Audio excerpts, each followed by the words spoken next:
Para a nossa meditação nesta manhã, antes de irmos para as nossas classes, convido os irmãos a abrirem suas Bíblias no livro de Hebreus, capítulo de número 12. Hebreus, capítulo de número 12, farei a leitura dos versículos 1 a 3. Hebreus 12, 1 a 3.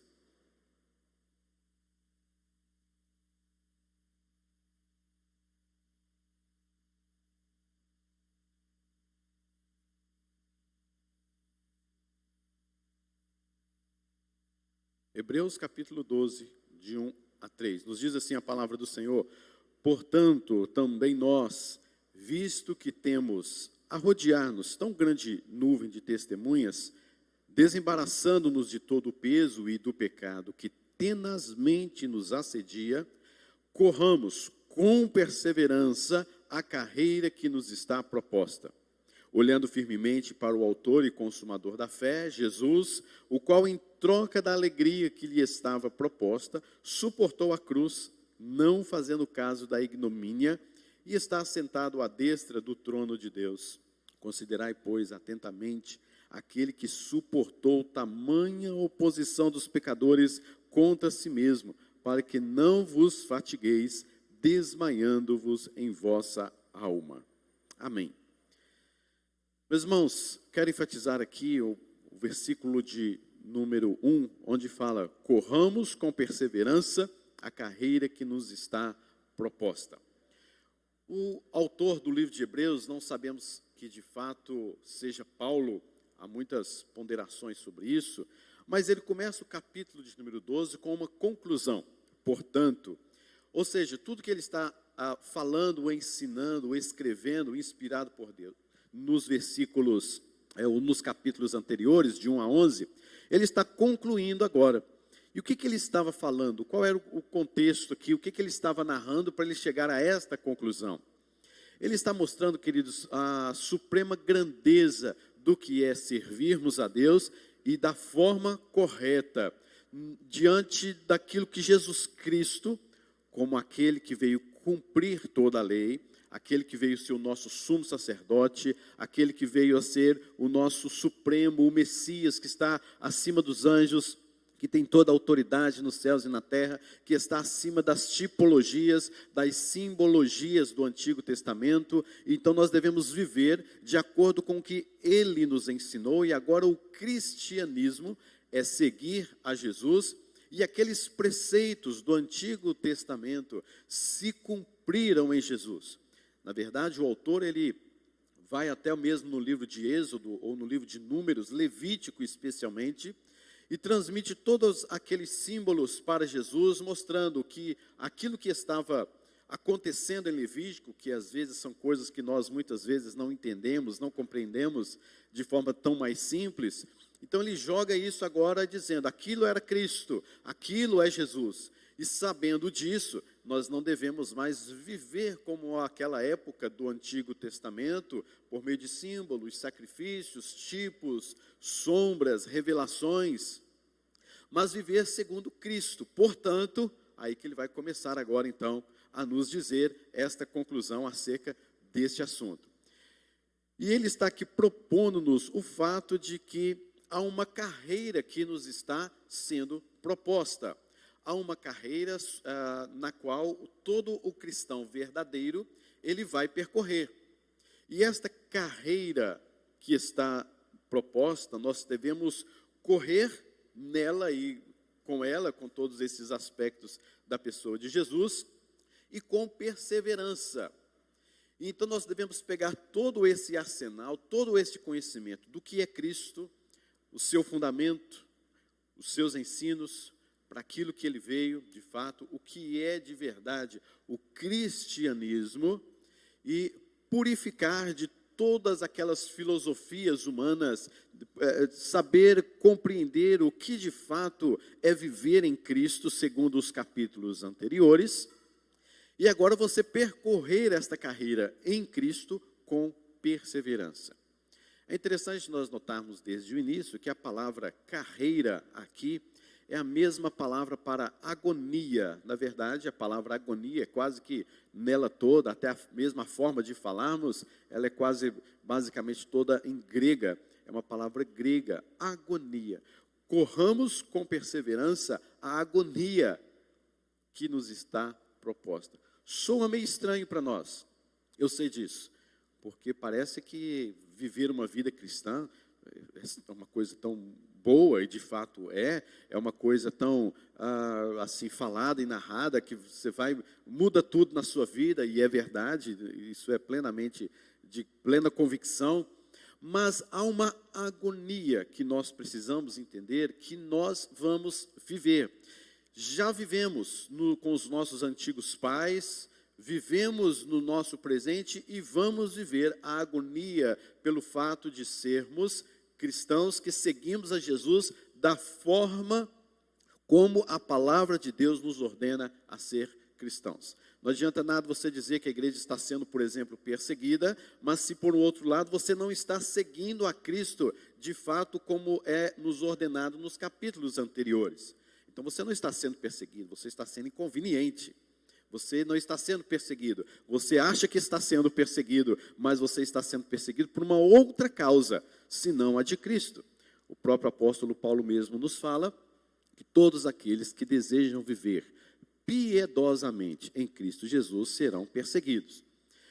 Não somente a questão da perseguição, mas a agonia de sermos propriamente crentes neste mundo que está aí afora, falando coisas extremamente contrárias à palavra de Deus. Talvez é uma agonia que você vive porque você é um cristão verdadeiro dentro da sua família, entre os seus parentes, entre os seus amigos. Há de fato, queridos, uma agonia que vivemos, e na história da igreja e também na história do Antigo Testamento, vamos ver sempre esta agonia acontecendo.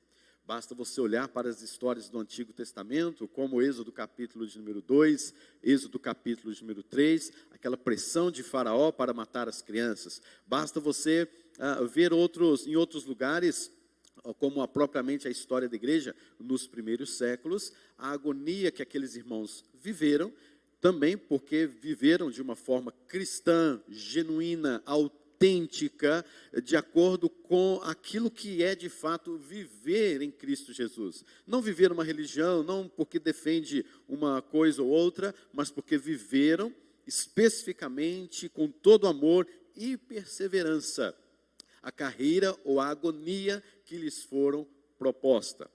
Então aqui Paulo, a gente fala sempre Paulo, né, no livro de Hebreus, mas nós não sabemos, mas o autor nos fala que devemos correr com perseverança esta agonia ou esta carreira que nos está proposta. Mas a questão é, como? Como então, sabendo de tudo isso, como que nós podemos viver esta agonia? Na verdade, queridos, muitas pessoas, muitos cristãos estão desanimados da sua fé, estão com a sua fé um tanto quanto enfraquecida, diante de tantas coisas da vida, diante de situações, talvez situação até mesmo com a sua própria igreja, talvez situações dentro da sua casa, talvez você clama a Deus e você não está ouvindo Deus falando, talvez você busca ao Senhor e não tem obtido resposta, não sabe o que fazer e tem medo, está desanimado, está angustiado, a sua vida espiritual não está lá, uma boa coisa para se viver ou se pensar, e você sabe que precisa ser restaurado.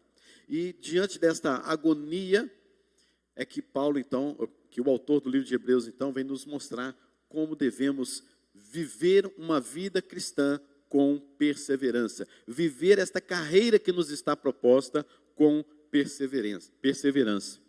Primeira coisa, queridos, que ele então nos mostra, é considerar o fato de que estamos cercados por uma nuvem de testemunha. Consideremos este caso, queridos. Nós estamos cercados de uma nuvem de testemunho, diz o versículo de número 1. Visto que temos a rodear-nos tão grande nuvem de testemunhas, corramos a carreira que nos está proposta. Aqui é um princípio da inspiração.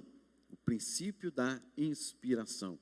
quando você olha para essas nuvens de testemunhas, você vai perceber que eles também viveram dias agoniados, agonizantes, dias terríveis. Basta olharmos para Abraão, para a promessa que Deus lhe fez, e depois parece que Deus sumiu, parece que Deus morreu, parece que Deus não me ouve mais. E Abraão vai ficando mais velho, mais idoso, e a promessa não se cumpre. E quando ela se cumpre, Deus manda ele pegar o seu próprio filho e oferecer como um sacrifício. Que Deus é esse? Que loucura é essa, Deus? Poderia Abraão ter pensado, poderia um de nós termos pensado. Você vai ver a vida de profeta Isaías, que também faz parte desta nuvem de testemunha. Ele foi cerrado ao meio, foi morto desta forma. Você vai olhar outros no Antigo Testamento, você vai ver que momentos de agonia eles passaram. Temos lembrado de alguma forma sobre o rei Josafá, que agonia esse homem passou por perseverar nos caminhos do Senhor. Quando os moabitas cercaram Jerusalém, ele chegou diante do Senhor, diante de um grande exército que ele tinha, mais de 1 milhão de homens, soldados armados, muito bem preparados, estrategistas, mas quando ele soube que os moabitas acamparam-se ao redor de Jerusalém, a Bíblia fala que ele ficou com medo, não sabia o que fazer, mas ele perseverou na palavra e no ensino da palavra, chamando toda a Jerusalém, as cidades circunvizinhas, para jejuarem e buscarem ao Senhor. Agora, pensa a agonia deste homem, com medo. Um homem que sabia o que tinha que fazer, mas estava com medo. Agonia. É a carreira que nos está proposta, queridos. Então, o autor do livro de Hebreus fala assim: olhem para esta nuvem de testemunhas. Eles nos mostram, pelo testemunho deles, que vale a pena viver pela fé, vale a pena ter esperança, vale a pena exercitar o amor em Deus e descansar nele. Então olhemos para esta nuvem de testemunha, quais são esses homens, ou quais são esses personagens? É só você olhar o capítulo de número 11, o capítulo anterior. Esta nuvem de testemunha é a galeria da fé. E você, quando começa a ler o capítulo de número 11, falando sobre os pais, os primeiros heróis, falando sobre os patriarcas, falando sobre Moisés, falando sobre a descendência de Moisés, de tantos outros homens, por exemplo, capítulo 11, 37, outros, por sua vez, passaram pela prova de escárnios, açoites, até algemas, prisões, foram apedrejados, provados, cerrados pelo meio, mortos a fio de espada, andaram peregrinos, vestidos de ovelhas e de cabras, necessitados, afligidos, maltratados, homens dos quais o mundo não era digno, errantes pelo deserto, pelos montes, pelas covas, pelos antros da terra. Todos esses obtiveram bom testemunho por sua fé, não obtiveram, contudo, a concretização da promessa, que é o próprio Cristo Jesus. Mas nós temos a concretização da promessa. E quando caminhamos e sentimos esta agonia da vida cristã, nós devemos olhar para a nuvem de testemunhas. Olhe para Moisés. Olhe para Isaac. Você está passando por alguma agonia na sua vida? Começa a olhar os profetas do Antigo Testamento.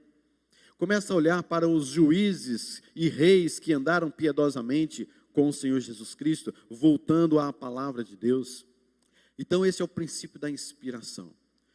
Olhemos para a nuvem de testemunha que está rodeada e que nós possamos olhar para ele e ver que eles estão pregando, eles estão dizendo, vale a pena.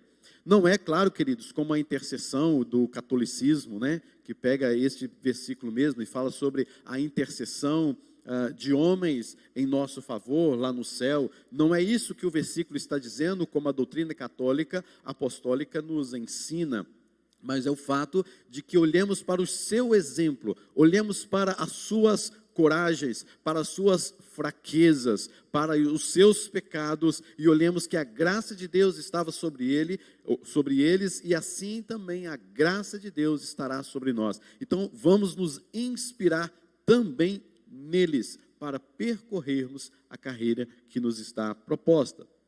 Segunda coisa que o autor do livro de Hebreus nos fala: desembaraçando-nos de todo o peso. Prossigamos, corramos com perseverança a carreira que nos está proposta. Ou seja, desembaraçar-nos de todo o peso. Meus irmãos, é interessante que quando este autor fala sobre a carreira, corramos, ele tinha alguma noção das Olimpíadas, que estamos vivenciando, inclusive, esses dias. E ele está trazendo para nós alguns exemplos do que é vivido nas Olimpíadas, que é o fato de correr, que é o fato de estar preparado. Ninguém corre, eu, por exemplo, se você falar assim, pastor, corre aqui 2 quilômetros, eu vou correr bem, vou correr muito bem, vou chegar lá tranquilo.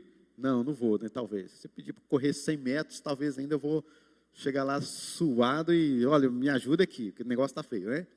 Mas para que eu corra, eu tenho que ter o quê? Preparação, não é isso? Eu tenho que ter uma técnica, eu tenho que ter um jeito, eu tenho que ter um treino. O treino está aqui, queridos. A escola dominical é um culto à noite, aqui é o treino. E você precisa treinar mais, você precisa meditar mais, você precisa buscar mais, você precisa correr. Você precisa caminhar. Esta carreira é agonia mesmo, você precisa treinar para isso. Agora imagina você correndo, você treinando com peso nas costas. Aí pior ainda para mim. Aí que o negócio fica feio mesmo para mim lá. Aí que eu vou passar mais vergonha ainda. Todo atleta, ele tem que tirar tudo quanto é peso, tudo quanto é barreira, para que ele nada bem, para que ele corra bem, para que ele chegue ao pódio. Tudo quanto é peso. Por exemplo, um nadador, ele tem que até mesmo se depilar, porque os pelos no corpo de alguns pode ser um peso para ele. Ele tem que vestir uma roupa ideal, ele não vai ali nadar e fazer aquela competição com um short ou com uma camisa, uma blusa, sei lá, de algodão, uma blusa de frio. Não vai, porque vai ser peso para ele. Então há toda uma técnica, uma preparação para que ele possa correr, nadar, seja o que for, de forma tal que aquilo que exija um exercício físico, ele tem que se livrar de tudo quanto é peso, de tudo quanto é barreira. E é isto que o autor está nos falando. Você tem que desembaraçar de todo o peso. Você tem que retirar esse peso de você. Agora, queridos, a minha pergunta para você é: o que tem sido peso para você correr a carreira que lhe está proposta? Talvez o peso para você, querido, seja o seu trabalho. Talvez o peso para você seja a sua situação financeira. Talvez o peso para você seja até mesmo a sua família, quando esta família não está bem estruturada, não está andando nos caminhos do Senhor, você está sendo um meio escuso para com as coisas, você está deixando de lado algumas coisas, e a família está sendo um peso, e não somente o presente, mas também no futuro. Talvez você não está observando coisas hoje, que lá na frente se tornarão um peso para a sua carreira cristã, espiritual com Deus, de relacionamento com o Senhor. O que tem sido peso para você hoje? Quais são os pesos que você tem carregado nas costas e que tem impedido de você correr com perseverança? É isso que o autor está dizendo, desembaraçando-nos de todo o peso. Agora você pensa o embaraço que muitas pessoas estão vivendo na sua vida cristã, na sua vida diária. Um embaraço, uma coisa assim, sabe, parece que você não sabe nem por onde começar. Você já desembaraçou uma linha? A linha toda embaraçada ali, você tem que desembaraçar. E você começa a puxar e vem aquele... Aí você puxa, eu acho que complicou. Vamos tentar para o outro lado. Então, você vai fazer, é melhor cortar. Corta aqui, corta ali, dá um nó, pronto, acabou. Não é mais fácil assim? Corta. Mas o salmista não está falando para cortar. O salmista, o autor, né? Ele está dizendo para desembaraçar, porque cada aspecto da sua vida é importante, tem como cortar, mas nós precisamos desembaraçar as coisas, queridos.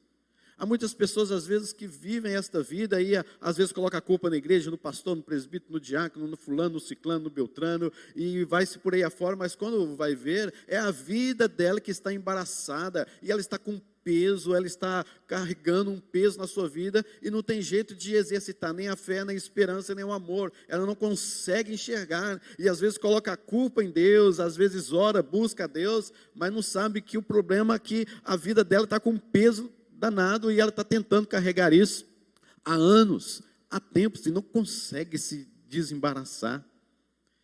Desembaraçando-nos de todo o peso, corramos com perseverança. Ninguém vai correr com peso. Eu não vou. Mas a terceira coisa que o autor também está nos mostrando, terceira coisa, desembaraçando-nos de todo o pecado. Você pode ver que a palavra desembaraçando, ele se refere tanto ao peso, aquilo que é pesado para nós, desembaraçando-nos de todo o pecado. É um aditivo aí. E também devemos nos desembaraçar de todo o pecado. E assim queremos e desejamos e precisamos viver uma vida santa. É aquilo, querido, que nos segue de perto, que nos faz pecar contra o Senhor. É aquilo, queridos, que a gente sabe que está errado e precisa de consertar, para que nós andemos e coloquemos a nossa carreira cristã, a nossa agonia cristã com perseverança.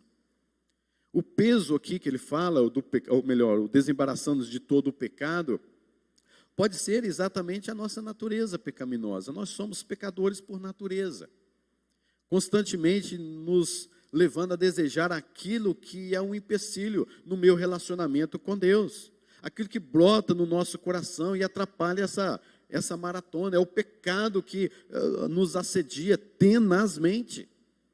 Pode ser, querido, também que esteja se referindo ao pecado de maneira geral, as nossas atitudes, as nossas omissões, os nossos pensamentos, coisas essas que nos assediam o tempo todo para nos separar, para quebrar este relacionamento, esta carreira cristã com Jesus. Pode ser as tentações do mundo, o pecado que tenazmente nos assedia. Devemos nos desembaraçar das tentações do mundo. As tentações em si não são pecado. O pecado é quando a gente cede à tentação. Tentação todos nós temos, independente de quem quer que seja. Mas o fato, queridos, é que nós devemos nos desembaraçar do pecado, porque nós estamos dando muita brecha para cairmos em tentação. Às vezes você mesmo provoca essa tentação. Desembarace disso, desembarace do pecado. Desembarace daquele pecado que você sabe que é pecado, que te assedia tenazmente, pecados específicos, pecados que você trata muito bem. Então, queridos, desembarace disso, larga a mão disso, rejeita isso, abandone isso. Como faz isso? Vai ver a nuvem de testemunhas, vai ler os primeiros capítulos de Hebreus e você vai ver como você pode fazer isso. Por último, queridos, como correr perseverantemente a carreira, a agonia que nos está proposta. Por último, é olhar firmemente para o autor da nossa fé. Você pode perceber comigo aí, no versículo número 2. Olhando firmemente para o autor e consumador da fé, Jesus, o qual em troca da alegria que lhe estava proposta, a alegria é a sua glória, é o seu poder lá no céu, reinando com Deus eternamente, mas em troca de toda esta glória, de toda esta alegria, que lhe estava proposta lá no céu com Deus, ele veio, ele se encarnou, ele morreu, ele suportou a cruz e não fez caso da ignomínia, da vergonha ou do fato de ter se diminuído e deixado a sua glória. E hoje ele está assentado à destra de Deus Pai. Ele é o nosso intercessor. Então fica claro que não são as nuvens de testemunhas, elas podem ser nossa inspiração, mas o nosso mediador, diante dos primeiros capítulos, é Cristo Jesus. Então nós devemos olhar firmemente para Cristo Jesus. Quando eu olho firmemente para Cristo Jesus, a carreira que me está proposta, eu a percorrerei com perseverança. E a outra pergunta minha é, para quem você está olhando? Onde os seus olhos estão fixos? Os nossos olhos geralmente estão fixos muito mais nos problemas, nas dificuldades, nas adversidades, nas coisas, nos embaraços da vida, no peso que está sobre nós, no pecado que nos assedia. E nós olhamos muito mais para o peso, para o pecado, do que propriamente para Cristo, o autor e consumador da nossa fé. Nós devemos olhar para Ele, querido, e sabendo que tudo que Ele sofreu foi por causa de nós e para a glória dEle. Olhar para o autor da fé. Ele que tornou a nossa fé possível. Ele que construiu esta carreira para nós e para a glória de Deus. Ele veio, Ele morreu, não foi à toa. Foi para que nós passássemos por isso, mas olhando para Ele. E há muitas pessoas querendo caminhar sozinhas. Acha que podem caminhar sem uma direção pastoral, sem uma direção da igreja, sem a comunhão da igreja.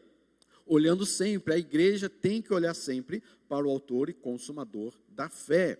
Não olhar para homens neste sentido, porque você vai olhar para homens e vai ver fraquezas, vai ver defeitos mesmo. Mas o versículo 1 nos ensina a olhar para homens, nos ensina a olhar para as nuvens de testemunhas, que eles eram iguais a nós, mas nos diz, vale a pena viver pela fé, olhando para as promessas. E olha que eles não viram a concretização das promessas.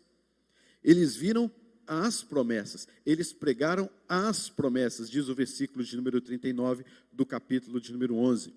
Mas nós, aqui, a igreja de hoje, nós estamos vendo as promessas, estamos vendo a concretização das promessas, que é em Cristo Jesus. Por isso, os capítulos anteriores, 1 a 11. Portanto, olhemos para Cristo. E ao olharmos para Cristo, nós vamos ver a concretização de todas as promessas e nós começamos a desembaraçar de todo o peso, começamos a nos desembaraçar de todo o pecado, começamos a olhar para aquilo que nos inspira, como homens também viveram no passado e podemos olhar para o autor e consumador da nossa fé e a nossa agonia e a nossa carreira.